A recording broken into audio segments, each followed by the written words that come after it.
What's up, everybody, and welcome back to the Virzi Effect podcast show. My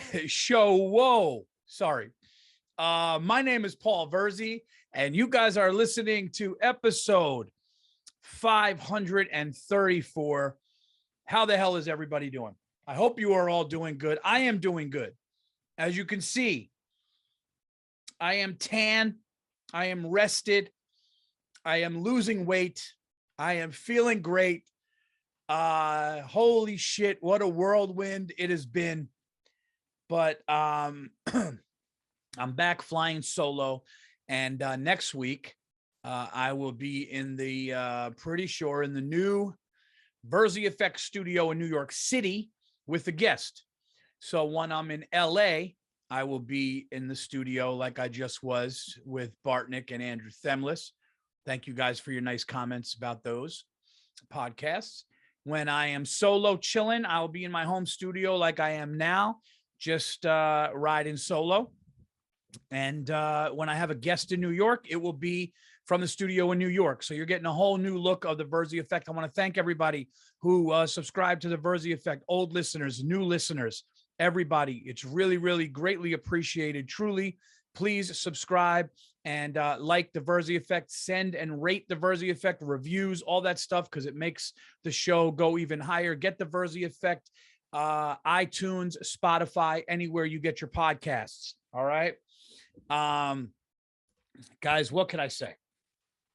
What can I say? I mean, I had an unacceptable with the lady in the doctor's office where the guy is trying to freaking get laid in there. And he's talking to these two women, and I'm just sitting there, and and I just got up and left. We had that one. And now I kind of had another one that I'll get into, but there's a lot of stuff to talk about. We went to the Masters. We were all together. My boys, me, Bartnick, Club Soda, Kenny, Burr, all together in Alabama and Georgia. Then we went to the Masters. I'll talk about that. And just a lot of shit, a lot of stuff going on, and we'll get into all that stuff.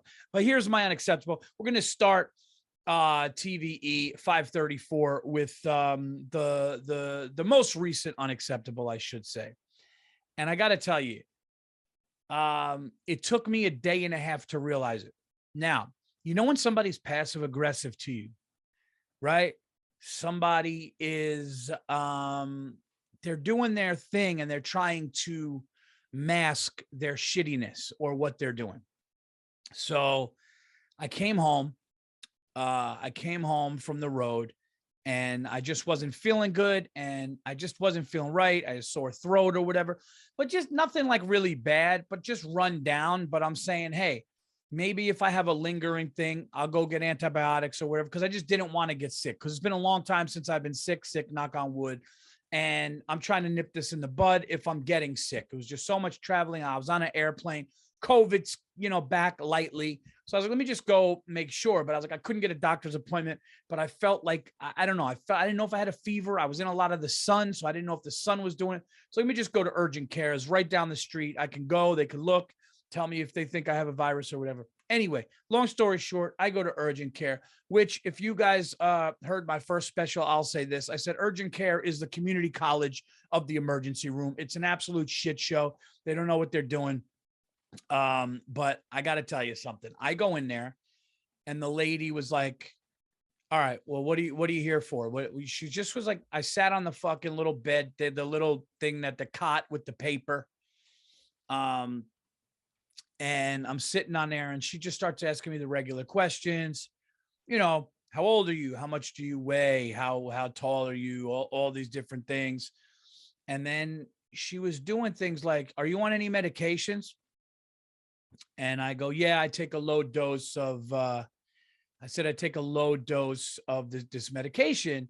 And she's like, what's that for? And I was like, well, like, it's kind of like a really low dose, and I'm kind of on and off of it sometimes, but it's kind of like anti-depression, anti-anxiety, And now normally when I say that, people just, oh, okay. So I say that, and she's just writing it down, and she's going through everything. And she goes, do you smoke? And I go, occasional cigar. And she's like, how often? And I was like, I don't know,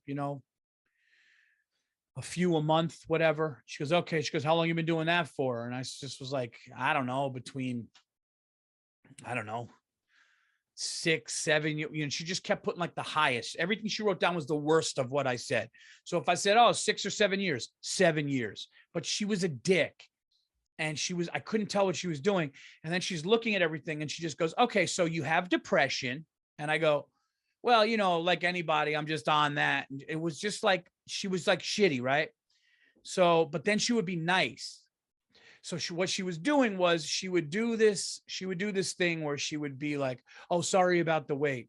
So you have depression. Like, and I realized I was driving yesterday, and I know you're going to be like, Paul, you're out of your fucking mind. But my mind works where I kind of, and maybe it's why I'm a comedian. Maybe it's why I'm good at what I do, because I can sense what people are doing and I can read what people are doing.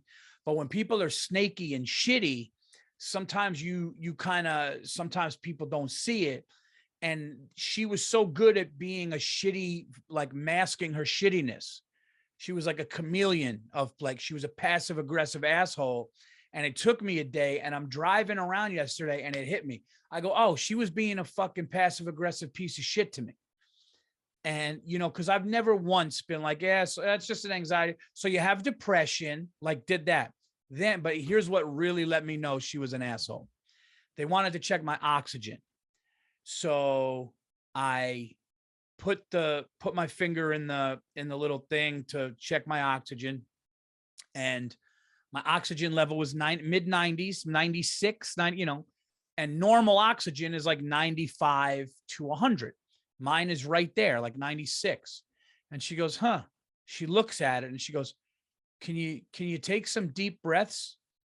So I took some deep breaths. She goes, okay. And she like acted like something was wrong. And I'm going, so I go, what's the deal with my oxygen? She goes, oh, it's a little low. And I'm going, what? So now she started freaking me the fuck out. Cause if you guys know me, like I don't need to hear. So I was like, what? So now she says I have depression, which I was just telling her my medication, which she's a dick. And she did this passive aggressive thing with my oxygen. So she leaves and she goes, oh, after doing that, she goes, okay, and I'm sorry again for the wait, and leaves. So like the lasting impression that this woman wanted, and I know you're thinking I'm nuts, but I know I'm right. I know it's exactly what happened. And I know this is exactly what this piece of shit did. So she left, but before she left, she said the nice thing. So to kind of cover over her tracks of being a piece of shit, being passive aggressive with me. Oh, sorry again for the wait. The, physician's assistant will be right in. And so she leaves, and I'm like calling people like, yo, what's normal oxygen? So I Google it there, and it says normal oxygen levels are between 95 and 100. And anything under 94 is considered anything under 88 or lower is considered like real low, but under the 95 is like a little low. But where I was fine. So I call somebody, and they were like, no, that's fine. So I'm like, what the fuck would she? So then the physician assistant comes in, and she was a riot. I mean, she was laughing. She was like really funny. And she's like, she was like giddy. And then she's like, they didn't give me antibiotics. And she literally was like, she was like, oh my God, you're probably going to be like, this bitch doesn't give me antibiotics. Huh? Like, I'm not even joking. She was like that. She was like cursing. She was like a giddy college girl. It was wild. It was really fucking nuts. But I said to her, but she was really knowledgeable about everything. She goes, I think you got a virus. I don't think. We'll check for strep. We'll do this. We'll do that. But she was really kind of knowledgeable, but just like a perky, funny, great personality. And I said, hey, my oxygen. She said my oxygen was a little low at 96. And she goes, no, that's fine. She goes, 96 is fine. She goes, I bet you if you took a couple deep breaths, it would go even higher. And I was just like, oh, all right. So then why? I didn't say it, but in my mind, I'm like, why would she say it? So unacceptable for the week is passive aggressive people. It's not my fault you're having a bad day, everybody. It's not my fault that you're not happy. It's not my fault that I said I'm on a low dose of medication, and so to fuck get me, you have to do that because you're not happy. So that's what she did. Remember, people are not always as happy and as positive as you. remember that the passive aggressiveness that you're feeling is probably right and your gut is right. And if somebody makes you feel a certain way with the vibe, with the whatever, you know what I mean? Like if you, I guess what I'm trying to say is if you feel right, like something's off and wrong, something is off and wrong. Do you know what I mean? Like if you go into a situation and you feel sketchy and weird and feel like the people around are like kind of up to no good, but hiding something, there's probably some truth to some of that. People have to understand that and go with their guts. All right. So this woman was being passive aggressive. She was clearly not, whatever she was doing. You don't go into a doctor's office and tell them that. And then I've never in my life told somebody I was on a medication for anxiety or depression.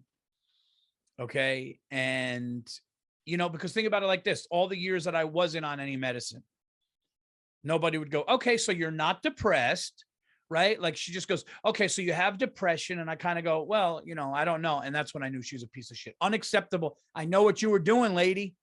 I know what you were doing. You tried to do whatever you tried to do. And she tried to scare me with my oxygen because of the cigar smoking. I know what she did. Okay. Now, half of you are listening to this laughing, going, Virzi's a psychopath. Virzi is a psychopath who overreads things, over acknowledges certain things people say. No. Virzi is Sicilian and Greek and understands when somebody's trying to do something. You're never going to get one over on me. You're never going to get one over on me, ever. I know what you're doing. I know the type of people you are. And I don't care about why you're projecting it because you suck. That's what the fuck you're doing. Don't fuck with me. Don't fuck with me. You're not going to win, or at least you're not going to not be called out. I'm on some call out shit now. I'm on some call out shit. That's the best thing in the world, too. The best thing in the world is to just fucking call people out on shit. Like, no, I know what you were doing, dude. You did that because of this. And they'll just laugh. They'll just laugh. Some woman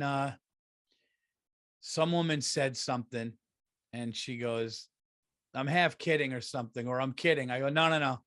You were half kidding. There was some truth to that. And she just bursted out laughing. Like, yeah, that's true. She knew there was sometimes when when people say things, you kind of know what they mean. They'll try to do that whole, whatever. Listen, I'm not perfect, but I don't think I'm passive aggressive like that. Passive aggressive people are kind of like, they're the worst kind of shitty people, passive aggressive. Cause it's like, you don't have the balls of the heart to just be like, come on, man, like that's not right. Or like, you don't have so you're just going to kind of for your own self do that and see if the person could catch on. It's like, nah, you're not going to fucking, you're not going to get one over on the kid. That's for sure. Everybody. So before I go any further, the last 7 weeks of my life have been nuts. Okay. I've been to Syracuse, Pittsburgh, Austin, Texas, Phoenix, Arizona, did some acting out in Los Angeles, came back the next weekend and was in Providence, Rhode Island at the Comedy Connection. Then flew out to Alabama, opened for Bill Burr with Joe Bartnick. Then the next day we went over to Macon, Georgia. We did 2 shows there, and then we went to the Masters. Before I move on and talk about the Masters, I just want to say that everybody and anybody who said nice things about my shows in any of those places, anybody and everybody who bought tickets to see me at those places, thank you. I am very, very humbled and really appreciate you guys coming out. I will also be adding shows. I'm going to Side Splitters in Tampa, Florida, Cinco de Mayo weekend, May 5th, 6th, and 7th. I will be in Tampa. May 26th, I will be at Hilarity. No, I'm sorry. May 26th, Helium, not Hilarities. Sorry. Let me repeat that. May 26th, I will be at Helium in Buffalo. That's Helium, Buffalo, New York. One show only. That's going to sell out. Get your tickets to that.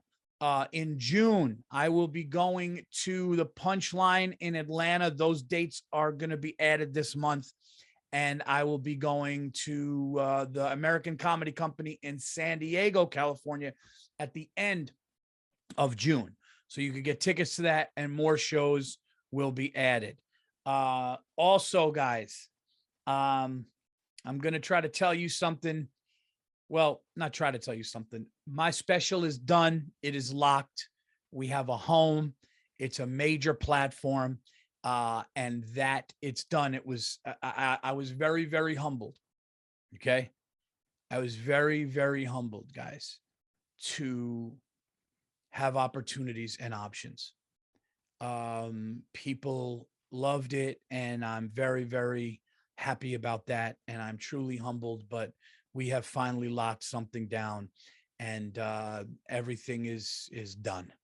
When my team says we can announce it to the world, we will, but you guys will be seeing my special within 2 months on a major platform, and I cannot wait for you guys to see it.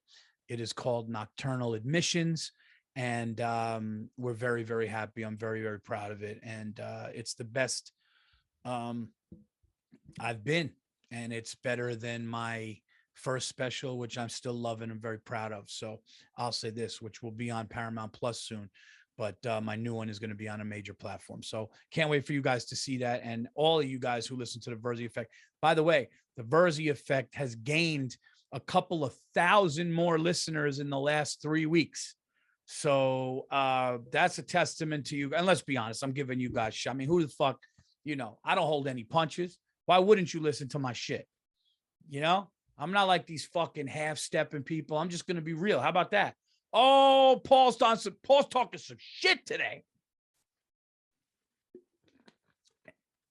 We went out to Augusta, and we went to the Masters. And I'm going to tell you something. As fun of a time as it was, here's how you do the Masters, okay? It's a lot of walking. It's in the heat. It's a bunch of assholes.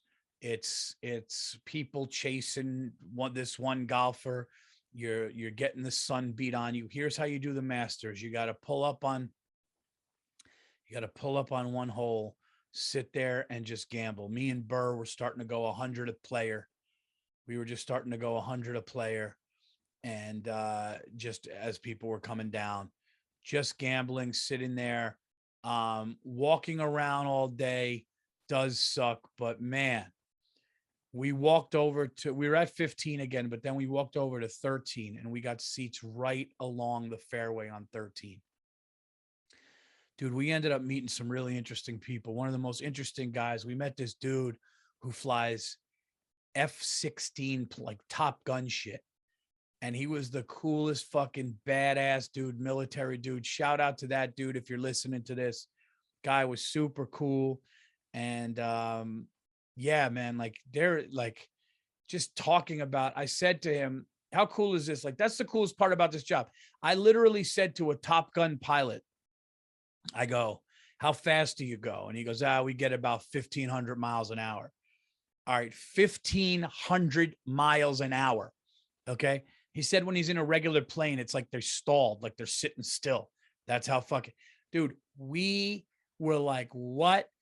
1,500 miles an hour. But here's the craziest part. I said to the guy, how low can you fly that thing? And he goes, like 10 feet. Dude, do you understand? Could you imagine seeing a plane that just roars by like that? Looks like it could it's got rockets to take out fucking buildings, going 1,500 miles an hour at 10 feet high. But then if he wants to, at a drop of a fucking, just in 3 seconds, he could be fucking 20,000 feet. I mean, it's nuts. But we had a great time. We did have a great time. A bunch of us were there, and we just really watching Tiger Woods back, and he was limping because he went through what he went through with his leg. But just the fact that he was there, we watched him have a couple of really nice shots, approach shots and putts. And we saw him get a birdie when we first got there on the third hole on Saturday. So it was just cool to be with everybody. We were in a house that was rented like an Airbnb in Augusta, and it was nuts. It had a hot tub. And yeah, but the hot tub, we couldn't get the hot tub. You ever go in a hot tub that's not fully hot? It was just like a little better than a warm bath. We just couldn't get it up. Like I think the most was like 104, but we couldn't get it to past 90 something. So it was just like, we were just forcing it. But it was a really great time.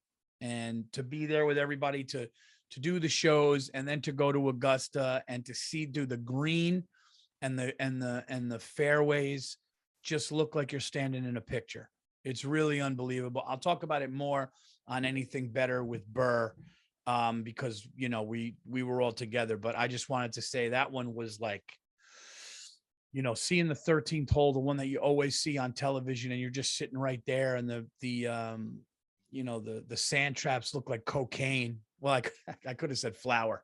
Didn't have to go the drug route. Could have said it looks like flour or sugar. I don't do cocaine, so I don't know why I said that. And as a matter of fact, I would imagine that flour or sugar is even finer than cocaine, because cocaine you got to like chop up with baking soda. I don't even know why I know that. I swear to no, I know that it's rougher. Anyway, it's not like cocaine. It was like flour or sugar. Johnson's & Johnson's baby powder. How about that? So really amazing, but I would say that it's a one and done, man, or actually a two and done, because we did it twice. So my suggestion is go to the Masters with a couple buddies, do it once, park up on one hole, drink some beers, then go see the Amen Corner, which is the bridge by 12 and 13, walk around a little bit, go shopping, do that. And then I would be done with it. It's a lot to, to do all the time, every year. It's a lot of walking. I don't think you could do it. Unless you just love it that much. But let's be honest, sitting on your couch with a scotch or a cocktail or a cold beer in your fucking living room on a 70-inch, just watching every shot, every golfer, it's kind of really good. I mean, let's be honest, technology has really made watching sports, not going to the game pretty cool, pretty okay. Everybody, oh my God, imagine going to the Super Bowl. Yeah, it sounds fucking horrible. Going to the Super Bowl sounds fucking horrible. It sounds horrific, actually. It sounds like you're going to be packed. Concessions would be nuts. Everybody wants a Super Bowl merchandise shirt. Everybody wants Super Bowl, apparel. So those lines are going to be nuts. Parking and getting in and out of there is going to be an absolute fucking nightmare. People are going to be standing during big plays of the game, so you're probably going to miss some stuff. The halftime show is going to be all right, whatever.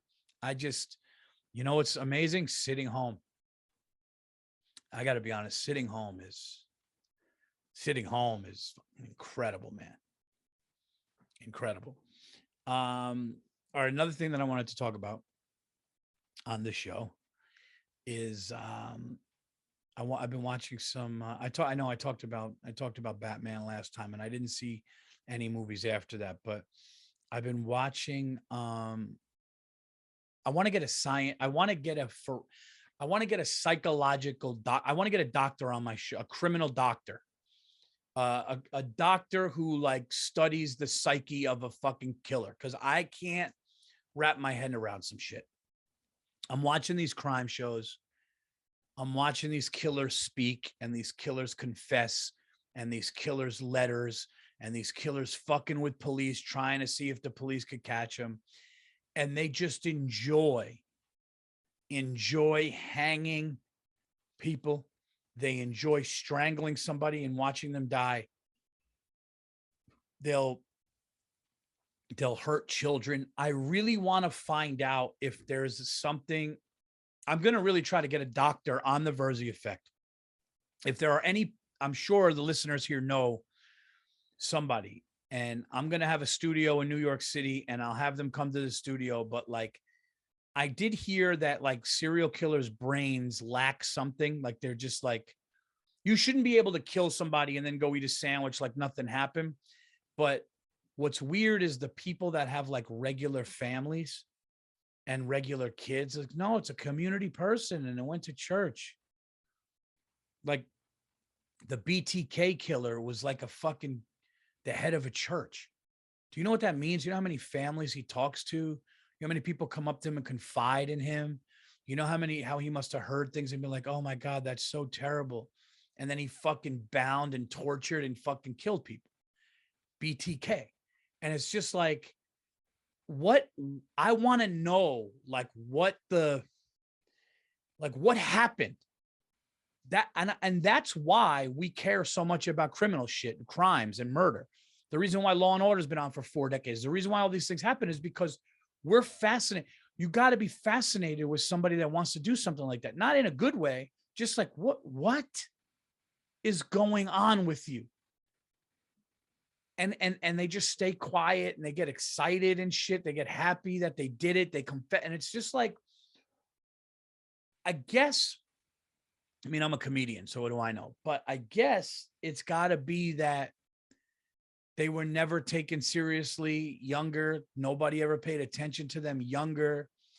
The people that they kill resemble people that maybe bullied them. It's got to be that.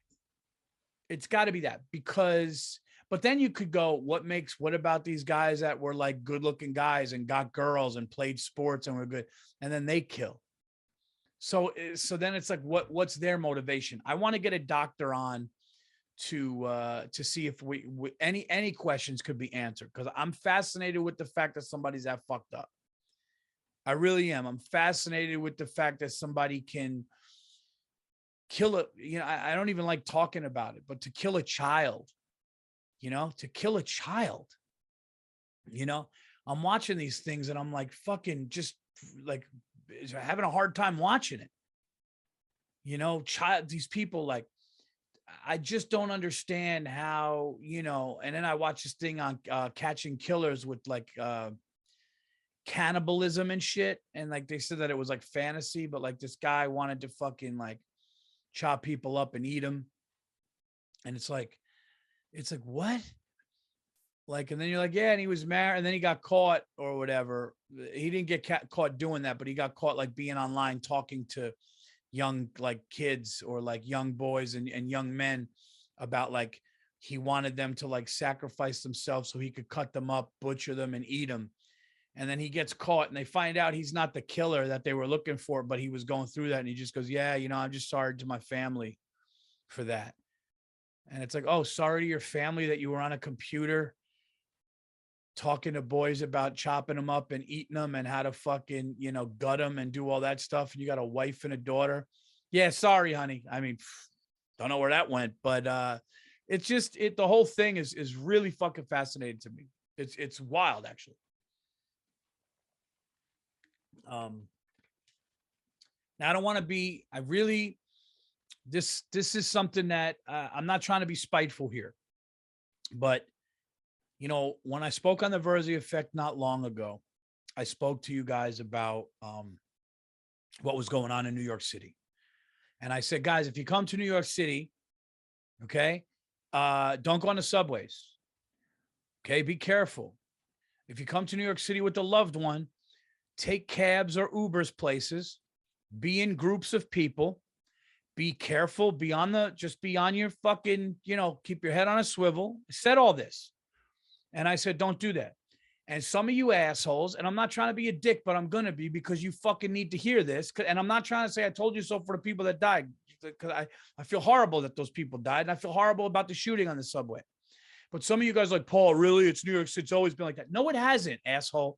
It hasn't. Stop with your fucking stupid trying to fucking put a comment on or trying to fucking be heard or whatever. Because, we'll screen YouTube comments. And when I just hear from my producer, people are saying New York's not that, but yes. And then you know what happened? Somebody got fucking hit. An older woman got hit in the head with a fucking hammer after I said that. 2 days after I said that, a woman in her 60s got banged in the head with a fucking hammer. Okay. And they had to replace her skull, part of her skull, with a mesh lining. Okay. to keep her fucking head intact. And then somebody decided to go down to the subway and shoot fucking 13 people, killing people, wounding people. There's blood everywhere. Oh, but it's always been like that. No, it has not always been like that because there's been cops down there. Now there are cops down there. So stop it. Stop acting. You know what it is? Because the people that do that make it political. I'm not making it political. I'm saying a fact. The fact of the matter is you may take it political because it's Democrats running the city. Fine. That's on you. That's who you fucking voted for. That has nothing to do with me. I'm stating a fact.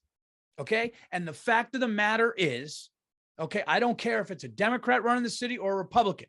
It happens to be a Democrat and it's a fucking shit show. That's what it is. And it was not like that in the 90s. It was not like that during Giuliani. It was not like that during Bloomberg. It wasn't. The city was run well then. The city is not run well now. This new mayor's trying to do something, I guess, but he's got to do a lot fucking better than what he's already doing. Because the guy's been there for a cup of coffee and there's a fucking massacre already down there. You know, there should be cops all over the fucking place. So I don't know. I don't know what to tell anybody. You know, but I'll tell you this. It's not good. New York City is not good. New York City down in the fucking subways is horrible. How many times somebody will listen to this and write in and go, yeah, but Paul, what about in 1997 when fucking 3 things happen in a row? They'll do that because they're just not getting it because they just can't accept the fact that the city's in bad shape. Maybe they live there. I'm sorry. You live in a fucking crime infested city right now. It's just what it is. I'm very, very sorry to tell you that. Get the fuck out. Okay. Scrape up some fucking money, do whatever the fuck you can do and get out of New York City. Or don't ride the subways and hopefully things get better. That's what I would do. I'm not saying that to scare anybody. I'm not saying that to be a dick. I'm saying like when the city was killing it, I'd be like, oh my God, this is the best city in the world. You walk around, you go to shows, you see everything. I would say that. That's not the case right now. The case right now is people are running around with fucking hammers and guns down on the subway, pushing people, fucking attacking people, punching people in the face, spitting on people, robbing people. Shootings are up in Harlem. I mean, I have friends that are cops. What more do I need to say? And again, I'm not doing this to be I told you so, because I would never like to do I told you so with I would never like to do I told you so with people dying. But it's like, you know, I'm not saying things. Why would I want to say that if it, like, you know what I mean? New York City is my city. I want things to be cool. It's a really fucking bad spot. And anybody that I love or know or that I'm friends with, I would say, if you go to the city, I have friends that are cops going, Paul, don't be on a train. Don't take the train. So there you go. You know, and can New York City, there's an unacceptable. Can New York City just fucking load up places that are packed with people underground with cops? You know, what I remember seeing fucking armed guards down there. I'm sorry if little babies and children can't handle a guy standing down there with a machine gun, but I'd rather have a fucking guy who's in the military with a machine gun standing there, knowing that if anybody gets out of hand, they're going to fucking get their head blown off. I'd rather that. I would rather that. New York City is fucking going to shit, man. And it's awful. It's awful. It's like, you can't even say it because people make it political, but I don't even care if it's political. And you know what? It is a Democrat. So maybe you should try something fucking else. How about that? How about that? Crybabies right into that, right into the show about that. Well, you think it would be different if there's a Republican? I'm not saying that, but I know what it is with a Democrat right now. How about the fucking bail? How about let's fix that thing? How about fucking the bail thing when somebody gets arrested for a felony? They're fucking walk the streets 3 hours later. How about we stop that? How about we keep some people in there? How about fuck a criminal's feelings? How about that? Is that something you fucking, any of you fucking children could handle? Oh, why am I? You see, I was in a good mood. People are the worst, man. People are the fucking worst. Is there anything worse than like an illogical person? Just somebody that is just like, they can't be talked to. They're just fucking illogical. Like they just make it about their narrative and their argument, and anything you say that can be like kind of fucking with their narrative, they'll find, well, no, fuck you. Fuck off. You know, it's like, who needs that shit? I don't need to hear your dumb shit. I swear to God, man. I swear to God, I'm just people, You know, I don't know.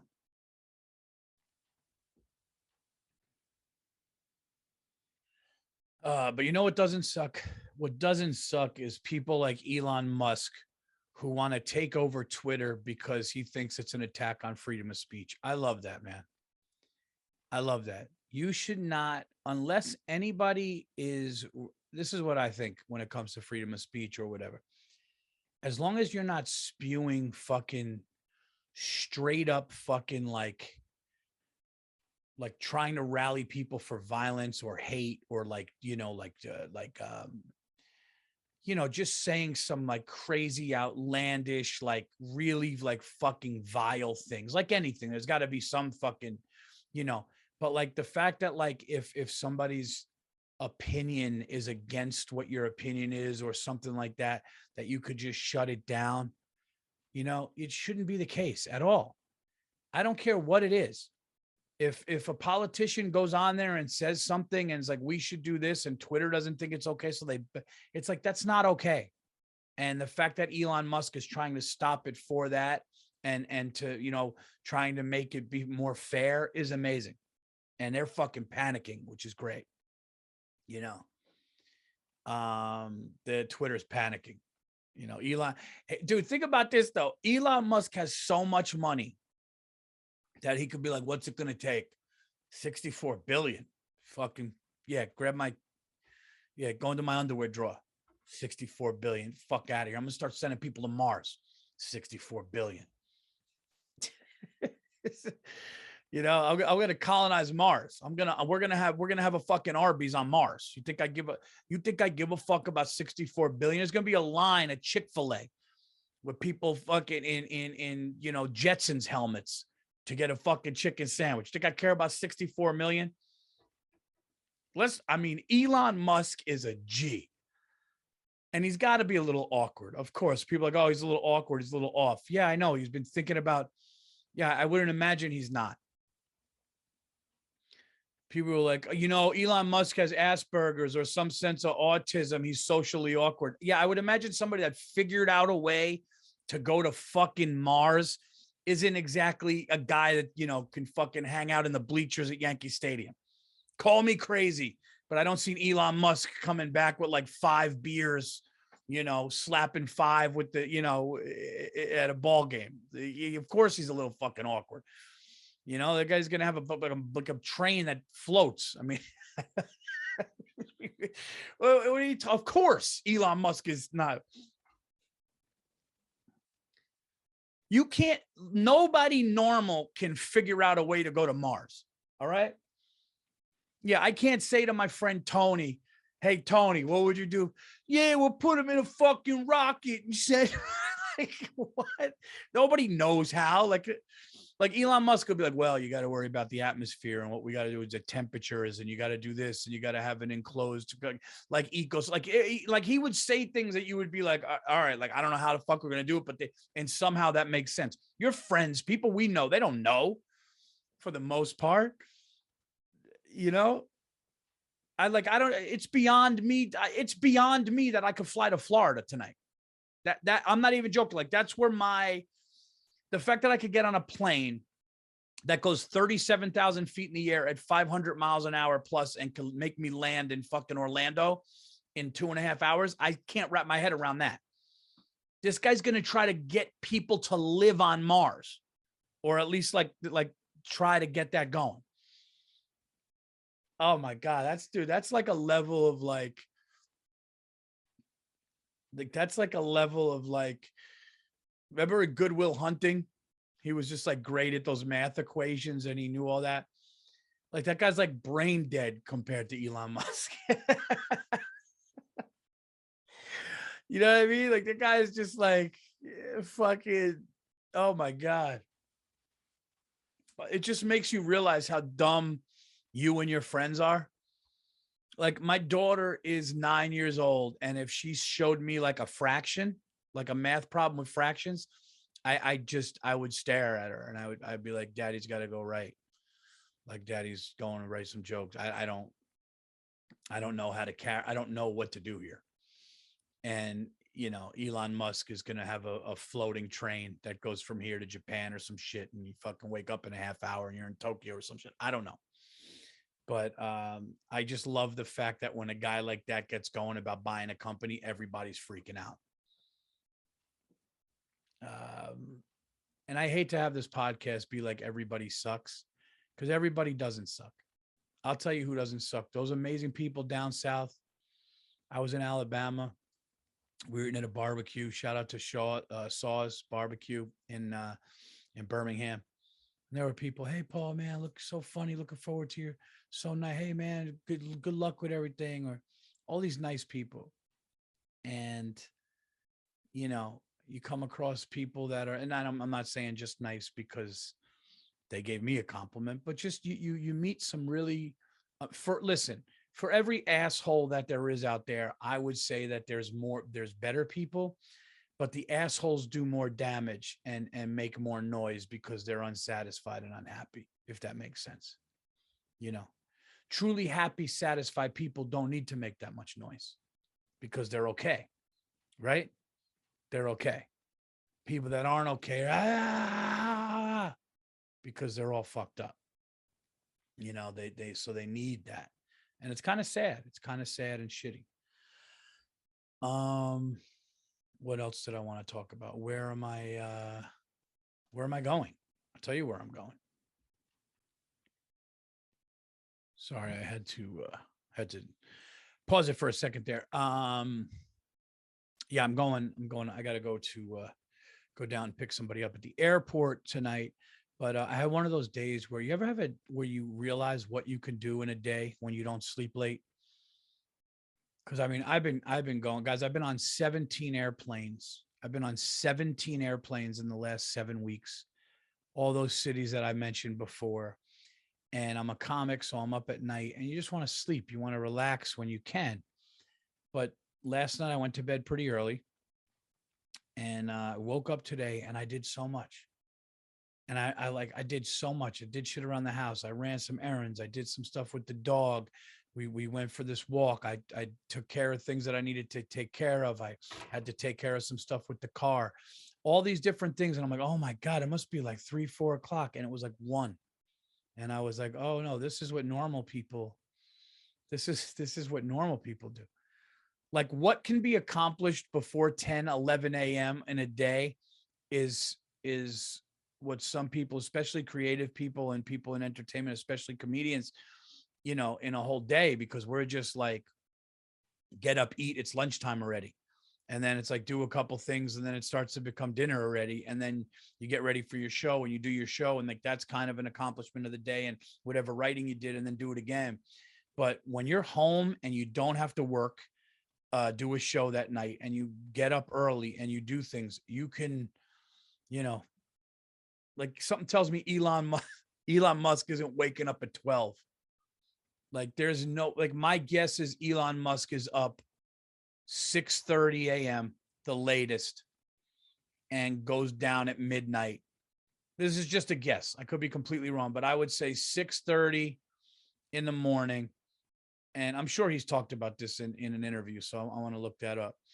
Hold on. You know what? I'll Google that right now in real time during the show. I say 6:30, and I swear to God, I don't know.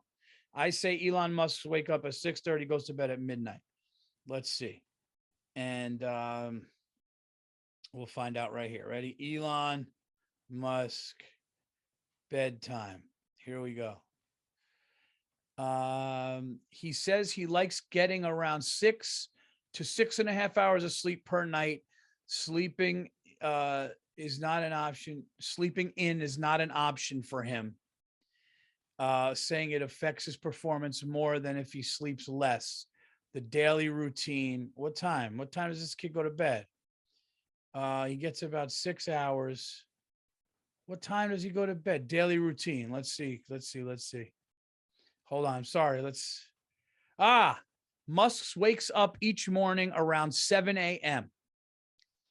Okay. And let's see what time he goes to sleep. He sends his kids off to school. Okay. Afternoons. Let's see what night. Let's see night. Come on. Come on. All right. After a busy day, goes to sleep at 1. Okay, so I said 6:30 to midnight. Elon Musk goes to bed at 7, and he wakes up at 7 a.m. and goes to bed at 1. So there you go. Yeah, Elon Musk can't sleep until fucking, he can't wake up at 11 and be like, I got a couple spots at the stand tonight, and then just fucking walk around in his underwear all day writing, which is a luxury that we have. Wonder how much coffee. I don't know how much coffee he drinks. By the way, I think you could tell a lot about a person by the amount of coffee they drink. I mean, what they do with their coffee. Okay. Here are my categories. The easiest people. Now, I'm not saying easy I truly believe what I'm about to say. Okay. I really believe this. People that get their coffee black are easy people in life. I think they're easier. Okay. I think that if you get your coffee black, you may even be recluse or have depression and all that, but you don't bother people. You're simple. The coffee itself makes you happy, and you just sit there, you drink it black, and that's it. I don't think that person's miserable, or at least makes other people, or a pain in the ass to other people. Then you got people like me. I take my coffee black, but I shouldn't say black. I don't take it black. I take my coffee dark, tiny drop of almond milk, tiny, like, I mean, the tiniest drop, just to take, I mean, it goes from black to like dark brown, but a little bit of almond milk. And then I will do very little sweetener, whether it's a little sugar or like a Truvia or a Splenda, but a little, not even a full package, a little, just to take the edge off, and I'm done. And I usually have it with ice. Okay. Then you get people. Now, I'm not a difficult person. I'm easygoing. I'm probably a little more vocal than the person that gets all black. Because the person that gets all black, they're just, hey, black coffee, thank you so much. Oh, no need. Because and even the action of getting it black is less pain in the ass, right? They go like this. They'll be like, no, that's all I need. Thank you. Just black. Great. They leave. Person not a pain in the ass. Me, just a little. Okay. Thank you. That's good. Fine. Now you start to get to the people. And I know you're going to be like, Paul, come on, stop it. I'm telling you. I think it's like a metaphor. I think it's how you are in life.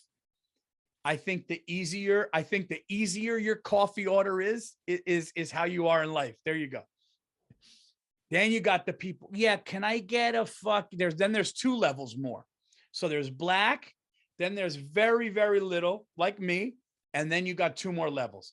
Then you get can I get the cream and sugar? And I like it. Yeah. I like it light and sweet and everything like that. Okay. That person's a little more. They're good. They're good, but their coffee needs to be a certain way, which means if it's not, it's how they are in life. And then you got the real fucking annoying people. Can I get a caramel swirl on top with some cinnamon on top, and then whipped cream and a fucking straw? And it needs to be, that's a nightmare. You don't date that. You don't date that. I'm telling you right now, as a matter of fact, next time you go on a date, just look the person in the face, like, how do you take your coffee? And if they're like, very, little cream, very little sugar, they're fine. I usually just take it black. Oh, that's a great one. Okay. The person's not going to be that hard of it. You get the, oh my God, I need it a certain way, or like my day is ruined and I'm not. Now, look, I do get mad if I say, just give me a drop of, I've talked about it on the show, just give me a drop of almond milk, and they pour a little, then it's annoying because now it's much lighter. I don't want that. I'm not saying that's okay to complain if you don't get your coffee the right way. I'm just saying the type of person you are, I think you could describe, I think how they get their coffee lets you know the level of pain in the ass they are. That's all. Because somebody that needs the caramel swirl and the cinnamon and the whipped cream, that's a person that in life is just going to need shit. It's going to need, I know you're thinking, Paul, you're wrong. I'm very easy. I just love a fucking fun frappa latte, whatever. No, you're a pain in the, you need, that's how I think. I was just going to take it to a sexual place, but I know some of your kids are listening. I'm not going to go there. I'm not going to do that, but yeah. So I don't know. Am I wrong? Am I wrong? Here's what you guys do. Write in on the YouTube. If you guys think, and I could be wrong, everybody that I know that takes coffee black is the easiest going person I know. Every single person I know that gets a coffee black, there's no issues. They're just, some of them are very kind of quiet. Some of them are just, hey, no problem. But the people that I know that have to get all the shit are pain in the asses in real life. Write into the show, write the YouTube comments if you know somebody, and give me an example. And I will read them. We will screen them and I will read them. Okay? People that you know, how they get their coffee and how they behave in real life. And if it's completely opposite of what I'm saying, fine, I'll take that. If you think I'm onto something and you're like, yeah, somebody that I know takes it black, they're easy. Somebody that I know has a fucking, fucking umbrella on it with fucking cream dripping all over the place and cherries stuck to the glass and all that shit, they're pain in the, let me know. Let me know what you think about that, because I think I'm right. I think I'm onto something. I have never met somebody that wanted their coffee just black that I didn't like get along with. Is that weird? Everybody that I know just likes it straight black. I've just gotten along with. It's just been an easy thing. And do you think you could can you just do a, okay, and I know some people get like the warm milk. Can you chill it for a second? But then like those people, oh my God. Can you imagine going into business with somebody like that? Horrible. Absolutely horrible. So there you go. How's your coffee? That's the name of this episode. How's your coffee? No. How's your coffee? Isn't how do you like your coffee? Is going to be the name of this episode on the Virzi effect. And I want to find out. Let's see how Elon Musk take his coffee. Okay. Let's see. The guy wants to send people to Mars. I should have been prepared, but it's the Virzi effect. We're hanging out. Elon Musk coffee. Let's see. How does he take it? Elon Musk's 2 cups a day. The insanely busy Tesla and SpaceX founder drinks just 2 cups per day, but Elon Musk's mocha moderation wasn't always so. The CEO has said that his caffeine intake included unhealthy amount of Diet Coke back in the day, and nowadays he's canned the Diet Coke cans altogether. Let's see, how does he take it though? We got to see how he takes it. He's got 2 glasses a day. How? This is ridiculous. Okay. How does Elon Musk take his coffee? Let's see if this is a search. Do you drink more caffeine? How does Elon Musk think of coffee? Does it say? No, it doesn't say. Shit. Wow. He used to drink 8 cans. He used to drink 8 cans of Diet Coke. I mean, I love Diet Coke, but this kid went heavy. It says he drinks 2 cups, but it doesn't say what he does. All right. I got to find out now. I'm going to try to find out and we're going to see. All right. So let's do a game. Let's do a Virzi effect game, episode 534. I want you guys to write in on this. Listen, everybody fucks with coffee. I've been in 17 airplanes in the last 7 weeks, and I've seen airports, and these lines at the airports for Starbucks, you would think that it honestly looked like a roller coaster at Disney World. I'm not even joking. I can't believe somebody would wait that long before getting on an airplane. I'd never seen anything like it. So let's do a game. Think of your favorite friend, your best friend, and how calm they are, how cool they are, how much of a dick they are, and think about how they take their coffee. Out of all the people you know, okay? Out of all the people you know, how do the people take the coffee? Everybody that I know that's cool is, I'm trying to think of my family members. A little bit like sugar and cream is fine. Half and half and sugar is fine. Black is, I'm just saying those people are easier than the whole fucking. So I'm really curious to see what people, I saw somebody at an airport take 6 sugars, 6, and they did that. And I was just thinking, this person's a lot, not because it's a lot of sugar, but because they're not, and I'm nuts, guys. I'm fucking crazy. You know that, right? I mean, I'm worried about a passive aggressive, urgent care worker. But I'm telling you, there's a reason why Starbucks keeps coming up with these crazy. Next time you go to Starbucks, look at the board. Look what's available. The amount of creams, the amount of, My wife sometimes likes a seasonal one, which is okay. If you go seasonal, fine. But if you go seasonal and you're like, yeah, let me get the pumpkin latte. Okay. The pumpkin spice. Okay.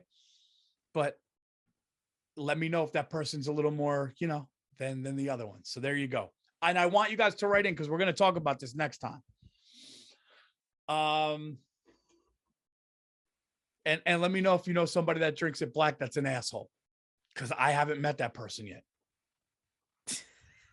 This is so silly. Next week, I got some big guests coming on, guys. Got some big guests coming on the Virzi Effect. So I'm looking forward to that. And looking forward to being in the new studio. So a lot of comedians that you guys know and love are going to be jumping on the show. And I can't wait for you guys to see how that looks. We're still going to play with it, make it look the way that we want it to look. And when I go out to LA, we'll obviously be in Burbank at the All Things Comedy Studios. But thank you guys for subscribing. Please get tickets to Tampa, Florida. Please get tickets to Helium in Buffalo. And yeah, call out these pieces of shit. Call out these pieces of shit, passive aggressive people. Easter is coming up. I got to be honest, man. Easter's starting to drop on my holidays list. It really is.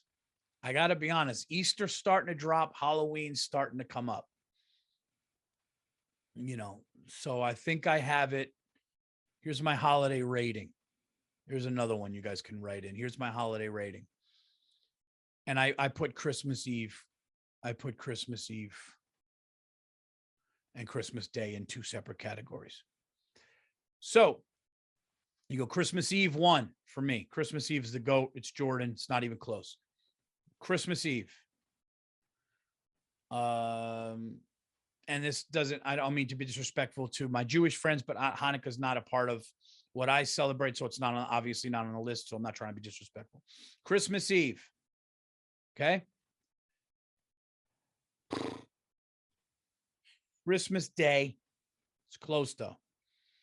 Christmas Day is not my favorite. I mean, I love it, but it's not my favorite. Christmas Eve, Christmas Day. Thanksgiving. Halloween.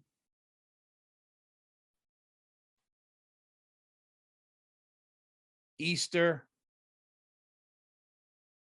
Valentine's Day. Valentine's Day doesn't even, I don't even put, I'm born on Veterans Day in November. So like, and that's even better. So I don't even, yeah. So that's how it goes.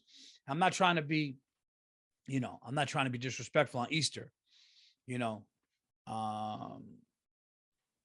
when the dude came back. So it's like, but I'm not, but I'm just saying, like, as far as a holiday with the family and the kids and the friend, it's all about, I guess it's all about the company, but there is something about, I don't know, Halloween that I'm just liking now. I don't know why. Just the scariness, but the candy and the fun. I don't know. It's just growing on me, Halloween. I used to think it was silly, but it's kind of cool. I mean, I'm not going to dress up and shit, but I like it. It's moved up. I know somebody religious right now is like, how the fuck are you going to put ghouls and goblins above, Easter? I'm just telling you the truth. Check out the paulvirzi.com, guys, for all of my ticket dates. Like I said, we're going to add Atlanta and some other ones. And yeah, special is late June, early July, and that's a definite from what I was just told. So that announcement is coming. Please check out my other podcast that I co-host with Bill Burr, Anything Better. And thank you guys so much who are subscribing to the YouTube channel. YouTube channel is growing crazy, and all of our views are moving up, and there's always clips from the Virzi effect on there, and also stand-up clips and stuff like that. So continue to do that, and write in about your coffee, friends. I want to know. And if you think I'm wrong, just let me know I'm wrong. But come on, let's be honest. I'm probably not wrong. And the last thing I want to say, this is the last thing I want to say because it needs to be said. We went to the Masters, and there was a hospitality tent that you can go in, and you can get breakfast and drinks, or you could eat, and you could do shit like that in there. And I got to tell you something. The hospitality, the customer service, these people, women, were so fucking kind and nice and amazing and accommodating and making sure you got what you wanted.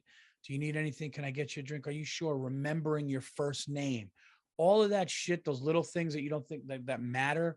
Remembering you the next day, talking. Is there anything you could do? This woman came over. She put her hand on my back. She goes, "I'm so sorry. We're just going to have to grab that from you." And I was like, "Yeah, no, of course."